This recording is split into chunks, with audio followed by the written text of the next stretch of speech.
новият модел челник с зум.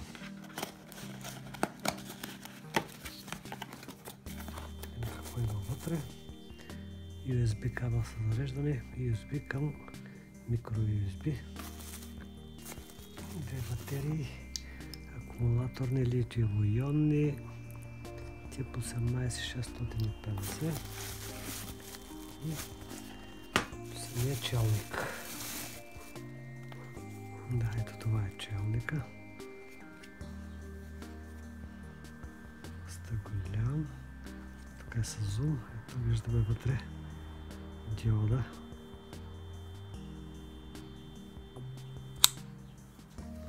T6. Така. Тук имаме финна настройка на чатове. Това е за вертикалната. Вертикална настройка. Това е зума. Издърпва се навътре. Но тук е бутона включване и изключване. Отзад е кутийката за батерийките. Да видим как се отваря. Ето тук има, ето това зъбче се повдига нагоре и се отваря. Двете батерии, плюса трябва да се съблюдава. Ето от тази страна е плюса, от тук е минуса. Трябва да се постави добре.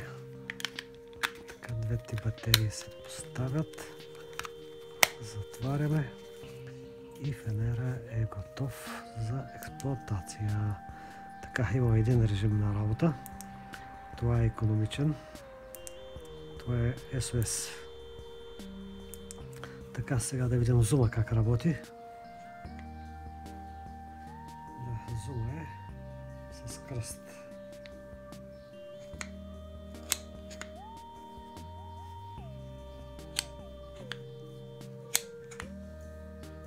Това е супер.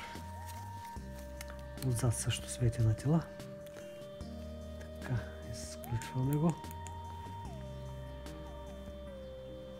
Сега тук е буксата за зареждане.